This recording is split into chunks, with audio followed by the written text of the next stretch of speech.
Bonjour à toutes et à tous, j'espère que vous allez bien. Dans ce nouveau panorama de la semaine, on va parler de plusieurs choses, évidemment de la situation à Gaza et de la fin de la trêve avec la reprise des bombardements.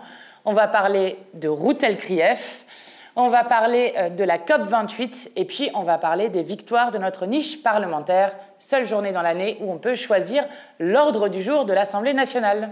Générique.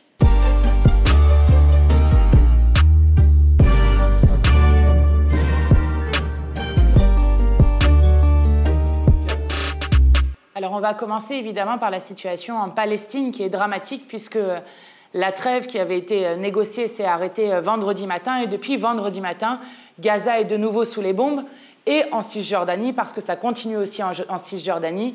La politique de colonisation du gouvernement d'extrême droite israélien continue avec des colons en Cisjordanie qui continuent de se faire tuer et de se faire exproprier de leurs terres. Alors, d'abord, il faut noter quelque chose sur la reprise des bombardements. Vous vous rappelez, ils ont demandé à l'ensemble de la population de descendre vers le sud et comme l'ont rappelé à plusieurs reprises des organisations internationales, plus aucun endroit n'est sûr à Gaza.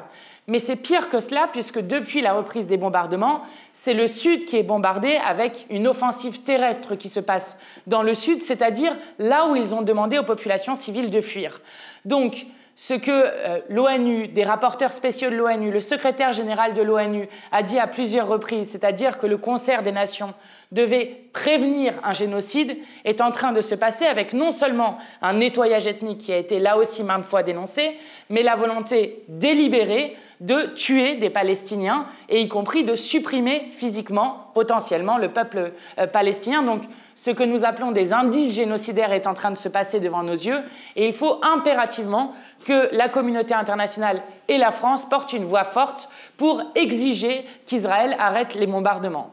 D'autant plus que, en plus des bombardements qui continuent de tuer des Palestiniens à Gaza, l'Organisation mondiale de la santé alerte sur le fait qu'il y aura probablement dans les jours qui viennent plus de morts du fait de maladies qui se répandent à Gaza que des morts directes des bombardements. Et notamment, on compte 11 000 personnes qui souffrent de pathologies respiratoires, on compte 75 000 personnes qui sont touchées par des diarrhées aiguës, il y a de la jaunisse, il y a des épidémies qui se répandent à Gaza et qui sont très grave, d'autant que, je le rappelle, à Gaza vivent 50 000 femmes palestiniennes qui sont enceintes et qui se retrouvent donc dans des situations de faiblesse d'autant plus fortes et sans pouvoir avoir les soins dont elles ont besoin.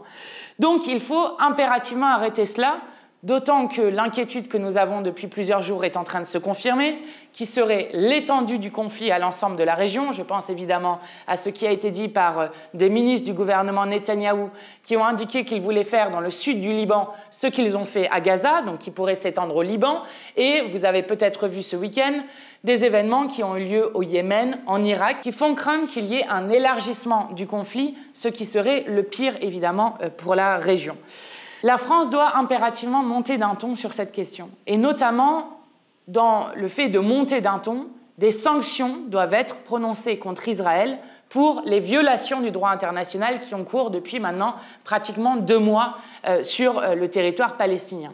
La deuxième chose, je le note parce qu'il y a exactement 9 ans, le 2 décembre 2014, l'Assemblée nationale votait une résolution pour inviter le gouvernement français à reconnaître l'État palestinien. Il se trouve qu'il y a 138 pays dans le monde, sur les 193 États membres que compte l'ONU, qui reconnaissent l'État palestinien. La France n'en fait pas partie, comme beaucoup d'autres pays, mais 70% des pays de l'humanité ont d'ores et déjà reconnu l'État palestinien. Je crois qu'il serait important, dans le fait de justement accélérer à la fois l'exigence pour Netanyahou d'arrêter les bombardements, mais aussi de réouvrir le processus de paix, que la France reconnaisse l'État palestinien, qui serait à la fois le fait de marquer notre attachement au respect du droit international, mais aussi de réouvrir le processus de paix qui se retrouve autour des résolutions de l'ONU sur la solution à 2 États. Donc nous sommes très inquiets de ce qui se passe actuellement en Palestine et je crois qu'il était très important que ce 2 décembre, nous marchions nombreux et nombreuses par dizaines de milliers dans les rues de Paris et de France pour réaffirmer que le peuple français exige un cessez-le-feu immédiat et inconditionnel, qui ne soit pas une trêve, qui n'est pas durable, mais un cessez-le-feu permanent. Alors ça m'emmène sur le deuxième sujet qui est le clash qu'il y a avec Ruth El-Krief. Actuellement, Ruth Elkrief étant tellement traumatisée du tweet qu'a fait Jean-Luc Mélenchon qu'elle s'est vue octroyer une protection policière. Alors que s'est-il passé ? Il s'est passé qu'il y a eu une émission du dimanche dans laquelle était Ruth Elkrief face à Manuel Bompard. Et elle a dit un certain nombre de mensonges dans cette émission, mensonges en disant que la France insoumise n'avait jamais condamné les attaques et les crimes de guerre commis par le Hamas, ce qui évidemment est faux, que la France insoumise n'avait jamais appelé à la libération des otages, ce qui évidemment est faux, et même des choses extrêmement infamantes, expliquant que nous n'aurions jamais défendu les femmes israéliennes qui auraient été violées, victimes de violences sexuelles par le Hamas lors de la journée du 7 octobre, ce qui là aussi évidemment est faux. Donc, nous avons corrigé un certain nombre des mensonges de Madame Ruth Elkrief et Jean-Luc Mélenchon s'est ému dans un tweet que cette journaliste ne cesse de proférer des mensonges à notre égard et donc de désinformer, contrairement à son métier, ce qui me semble normal dans une démocratie, c'est-à-dire de pouvoir critiquer un travail de journaliste. Sur ce, évidemment, s'en est suivi à la fois des accusations d'antisémitisme, des accusations de violence de notre part et une émulation dans les milieux de la classe médiatique qui se sont émus des paroles et du tweet de Jean-Luc Mélenchon. Je rappelle plusieurs choses. D'abord, Madame Ruth Elkrief n'en est pas à son premier mensonge. Je rappelle qu'elle avait notamment dû s'excuser à l'antenne puisqu'elle avait affirmé que Amnesty International et Médecins sans frontières n'avaient pas condamné les massacres du Hamas, mais en revanche qu'il y avait une inondation du site, sur le site d'Amnesty International, des messages pour protéger les civils. Quoi qu'il en soit, les droits de l'homme sont universels, on ne les divise pas, disait-elle, et M. Pujadas lui disait « donc il y aurait un deux poids, deux mesures dans l'empathie », et Ruth Elkrief répondant « mais oui, c'est évident, et c'est ça qui est choquant, tous ceux qui demandent un cessez-le-feu ou une trêve humanitaire ne demandent jamais en même temps la libération des otages, et ce silence-là est une souffrance de plus ». Eh bien, tout est faux, puisque Amnesty International et MSF ont bien appelé à la libération des otages, ont bien condamné les crimes de guerre commis par le Hamas, et donc vous avez un exemple frappant de Ruth Elkrief qui ment et qui a d'ailleurs dû corriger ses propres paroles ensuite à l'antenne. Ça, c'est la première des choses. La deuxième chose qui me semble importante, c'est qu'on calomnie à longueur de journée Jean-Luc Mélenchon et les Insoumis, ce qui semble là autorisé en proférant moult mensonges, mais lorsqu'on critique le travail d'une journaliste sur des questions qui sont des questions factuelles, alors là, ce serait complètement interdit. Et on se retrouve finalement dans ce que Bourdieu, célèbre sociologue, avait déjà dit à l'époque, je vous lis. « Le journalisme finit par dominer toute la vie politique, scientifique ou intellectuelle. Les journalistes sont une des catégories les plus susceptibles. On peut parler des évêques, du patronat et même des profs, mais sur les journalistes, impossible de dire des choses qui sont l'objectivité même. Oui, l'objectivité même, comme le disait le très célèbre sociologue Bourdieu, c'est qu'il y a un deux poids, deux mesures dans la manière dont est traitée l'information dans notre pays, que, évidemment, des journalistes avec majoritairement dans les chaînes détenues par les 9 milliardaires qui détiennent 90% des médias dans ce pays, ont pris un côté pro-israélien, un alignement sur le gouvernement d'extrême droite israélien qui est très choquant pour celles et ceux qui regardent ces médias-là. Et oui, il est plus que temps de libérer les médias et les journalistes de ces chaînes de milliardaires, de ces forces de l'argent qui essayent d'imposer une vision du monde et d'imposer, on le voit bien avec certaines chaînes du type CNews, d'imposer un choc des civilisations dans notre société dont nous ne voulons pas et de revenir vers une information de qualité parce que je rappelle que l'information fait partie du débat démocratique et ne peut donc être malmenée de la manière dont il l'est. Ça, c'est pour répondre sur ce que dit Ruth Elkrief. Je termine juste par une petite chose. Nous sommes, nous, une grosse dizaine de députés à être menacé de mort. Jean-Luc Mélenchon a lui-même été victime de projets d'attentats avec des personnes qui ont pris 9 ans de prison, 18 ans de prison, 21 ans de prison, que l'un d'entre nous a dû déménager 3 fois du fait de menaces d'extrême droite et que nous assurons par nos propres moyens notre sécurité sans aucune proposition de l'État de nous défendre. Eh bien, je trouve quand même cocasse, absurde, que ça soit Mme Ruth Elkrief qui se retrouve avec une protection policière pour un simple tweet de Jean-Luc Mélenchon qui n'est en rien une menace, mais une simple critique de son travail journalistique. Dernier point sur cette question qui me semble important sur la question médiatique médiatique dans ce pays qui est un point, je le rappelle, nodal de la démocratie, c'est que vous voyez le deux poids deux mesures entre Mme Ruth El-Krief qui a menti à plusieurs reprises à l'antenne et qui est défendue par toute la classe médiatique, quand par exemple Mohamed Kassi, journaliste à TV5 Monde, parce qu'il a interviewé de manière fidèle, en faisant son travail de journaliste, le porte-parole de Tsahal, en lui posant une question, en lui demandant si finalement Tsahal n'utilisait pas les mêmes méthodes, c'est-à-dire la loi du talion dont il parlait, œil pour œil, dent pour dent, que le Hamas, qui a été convoqué par sa direction, qui a eu contre cette interview un communiqué de sa direction qui le désavouait. Et donc on voit bien le deux poids deux mesures sur ceux qui émettent une opinion d'un côté ou de l'autre, ou ceux qui font leur travail de journaliste tout simplement. Et je voudrais redire à M. Kassi que nous lui apportons tout notre soutien. Alors peut-être, pour Mme Ruth El-Krief et l'ensemble des éditorialistes de ce pays, je voudrais les inviter à s'intéresser au plus grand défi de notre siècle dont nous devrions toutes et tous parler, qui devrait occuper la majeure partie du débat politique et médiatique de ce pays, c'est-à-dire la question du dérèglement climatique et de l'effondrement écologique. Vous le savez, en ce moment se tient la COP28. Elle a commencé le 30 novembre, elle va se poursuivre jusqu'au 12 décembre et à travers la COP28, c'est la question de savoir si l'espèce humaine va survivre ainsi que l'ensemble des espèces vivantes sur cette planète. Pour l'instant, nous sommes sur des projections qui parlent d'un réchauffement à 2,9 degrés d'ici la fin du siècle, ce qui est évidemment dramatique. Je rappelle que dans l'accord de Paris, qui avait conclu dans les engagements qu'il ne fallait pas dépasser 1,5 degré de réchauffement. La question qui était posée notamment par les États insulaires, c'était de savoir s'ils pouvaient survivre, c'est-à-dire pouvoir continuer juste à exister, notamment avec la question de la montée des mers. Donc à 2,9 degrés, nous en sommes malheureusement très loin. Alors déjà, cette COP commençait mal. Il faut quand même commencer par dire ça, puisque le président de la COP, le sultan Al-Jaber, est aussi donc celui qui préside la COP, mais est aussi le PDG d'une compagnie pétrolière, et il vient d'affirmer qu'il n'y avait aucun consensus scientifique pour dire qu'il fallait laisser les énergies fossiles sous terre pour rester en deçà de 1,5 degré, ce qui est du déni climatique pur et simple.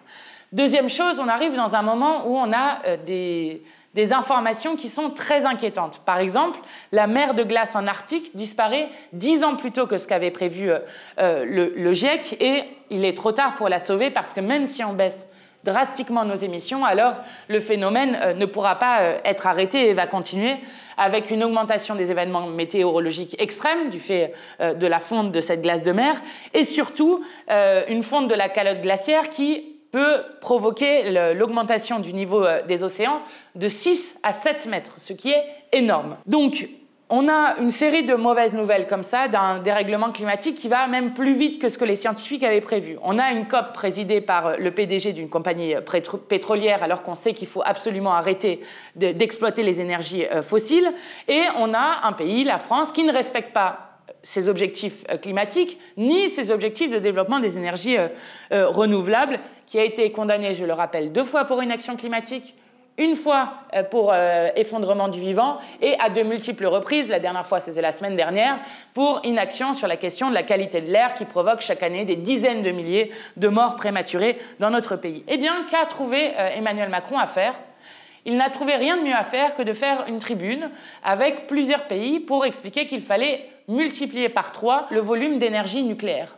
Or, je le rappelle, l'énergie nucléaire n'est pas résiliente au dérèglement climatique, notamment parce que les centrales nucléaires ont besoin d'eau pour se refroidir et que, vous le savez, l'eau est là aussi un enjeu très important du XXIe siècle pour savoir à quoi l'eau est utilisée. Donc, malheureusement, nous avons non pas le champion de la Terre à la tête de notre État, comme il aime à le dire, mais le champion de l'inaction climatique. Et c'est une forme de déni climatique dans tout son mandat qu'il a fait. Et donc, il faudra s'en occuper rapidement et donc faire partir ce gouvernement. Je voulais quand même vous faire un petit détour en parlant de la France et d'Emmanuel Macron sur ce qui s'est passé avec Dupond-Moretti. Donc, Dupond-Moretti, ministre de la Justice, pour la première fois de la Ve République, passé devant la Cour de justice de la République. C'est la première fois donc qu'un ministre en exercice passe devant cette cour, et c'est la première fois encore plus qu'un ministre de la Justice est jugé par la Cour de justice de la République. Il a été relaxé. Alors, je vous explique. On lui reproche un conflit d'intérêts, une prise illégale d'intérêts. dans ce qui a été donné comme prononcé à la fin du procès, il est acté que le conflit d'intérêts est matériellement prouvé, donc qu'il y a une prise d'illégal d'intérêt. Pourtant, il n'est pas condamné et il est même relaxé. Donc, c'est en quelque sorte un bras d'honneur fait à l'idée même de justice où vous avez une justice des puissants. Et d'ailleurs, Emmanuel Macron avait promis qu'il allait supprimer la Cour de justice de la République, qui est, et là je cite les mots d'un ancien président de la Cour de justice de la République, qui disait « La Cour de justice de la République, c'est en quelque sorte un petit arrangement entre les amis pour les puissants ». Nous voulons impérativement supprimer cette Cour de justice de la République pour que les ministres ne soient pas jugés à part et redeviennent des justiciables comme les autres. Eh bien, de fait, il y a eu un deal qui s'est fait avec les juges qui étaient là. Et donc, M. Dupond-Moretti est donc coupable de prise illégale d'intérêt, mais relaxé. Alors, on avait déjà vu ça, par exemple, avec Christine Lagarde, qui avait été mise en cause dans l'arbitrage dans lequel elle avait joué un rôle de 403 millions au bénéfice de Bernard Tapie et qui avait été jugée coupable, mais qui avait été dispensée de peine. Là, Dupond-Moretti, il n'est même pas coupable, même pas jugé coupable, et il est donc relaxé, ce qui est une aberration pour la justice de notre pays et qui montre bien l'effondrement de la Macronie sur cette question, qui n'a plus que pour feuille de route que de continuer à la fois à diviser le peuple avec la loi immigration et puis de continuer d'expliquer qu'ils vont continuer une politique d'austérité alors que l'hôpital s'effondre déjà, que l'éducation et l'école s'effondrent déjà, bref, que tous les services publics sont en train de s'effondrer. Et alors, ça en vient à mon dernier point, notre niche parlementaire. Donc, notre niche parlementaire, c'est la seule journée dans l'année où on peut choisir l'ordre des textes. Je vais vous raconter comment s'est passée la journée. D'abord, on avait une demande de commission d'enquête, donc la commission d'enquête pour faire une enquête pendant 6 mois où les gens viennent, prêtent serment, donc c'est très important, où on peut aller chercher des documents sur la gestion de l'état des risques naturels extrêmes en Outre-mer. Parce que vous le savez, en Outre-mer, c'est là où il y a 80% de la biodiversité française, mais c'est aussi nos concitoyens qui sont les plus frappés par les cyclones, les risques sismiques, les risques volcaniques, bref, par les effets du dérèglement climatique. Et donc, l'État doit prévoir, planifier, c'est ce qu'on appelle la planification écologique, la manière dont on aide à la fois sur la question des constructions des bâtiments, bref, de tout ce qu'il faut faire pour protéger les populations. Et d'ailleurs, c'est à partir de ça que nous aussi, puisqu'en Hexagone, ça nous touche aussi, et ça nous touchera encore plus durement dans les années à venir, c'est à partir de ça qu'on pourra apprendre aussi de nos compatriotes ultramarins. Donc on a d'abord gagné cette commission d'enquête, ce qui est une grande victoire pour les territoires d'outre-mer, et puis pour l'ensemble du pays, parce qu'on va apprendre de cette commission d'enquête. Alors, ça, c'était notre premier texte. Donc, pendant qu'on parlait, les macronistes ont voté contre, à part Horizon, sinon les 2 autres groupes de la majorité ont voté contre. Et on sait que le gouvernement a été contre cette commission d'enquête, probablement parce que l'État est défaillant sur cette question. Mais pour vous donner une idée de comment ça se passait dans les couloirs, ça commençait à stresser puisqu'on a gagné la commission d'enquête. Et donc, dans les couloirs, on a croisé, alors pas moi personnellement, un de nos collaborateurs a croisé une collaboratrice de groupe macroniste qui était en train d'appeler un par un les députés de Renaissance en leur disant « Mais qu'est-ce que tu fous? Ça fait 1 mois que tu sais, que tu connais la date de la niche des Insoumis. Faut venir, on est en train de perdre les votes. » Et Sylvain Maillard qui sort à ce moment-là de son bureau et qui dit « Ça ne fait pas 1 mois, ça fait 6 mois que vous savez la date de la niche des Insoumis. » Bref, ça c'était pour vous dire qu'il y avait une petite panique dans les rangs macronistes. Et ils ont raison de paniquer parce qu'on arrive au second texte. Le second texte, il était très important, c'est sur l'encadrement des marges. Vous le savez, c'est pas juste la France insoumise qui le dit, c'est même le FMI qui est loin d'être insoumis, qui explique que l'augmentation des prix, à chaque fois que vous payez plus cher les produits avec la vie chère, l'inflation, elle est due en grande partie au fait que certains se gavent sur le moment de crise qu'on est en train de vivre dans notre pays et qui fait qu'un Français sur 3 n'arrive pas à se nourrir correctement et a faim dans le pays. Donc, on avait prévu avec ce texte plusieurs choses. D'abord, de payer un prix plancher pour les agriculteurs, parce que les paysans de ce pays sont en train de souffrir, eux-mêmes sont en train de vendre leur production à des prix extrêmement bas, et même plus bas qu'il y a 20, 30 ou 40 ans. Et donc, pour qu'ils puissent vivre dignement de leur travail, on avait dit prix plancher pour les agriculteurs. Et puis ensuite, on encadre toutes les marges. On encadre les marges pour l'industrie agroalimentaire, on encadre des marges pour le distributeur, ça c'est le supermarché où vous allez, et puis on encadre des marges aussi On encadre des marges aussi pour les raffineurs, notamment sur le prix de l'essence. On gagne sur les prix planchers contre l'avis des macronistes et contre l'avis des républicains de la droite. On gagne sur l'encadrement des marges des raffineurs, on gagne sur l'encadrement des marges des distributeurs, on gagne sur l'encadrement des marges de l'industrie agroalimentaire. Donc, on gagnait tous les votes.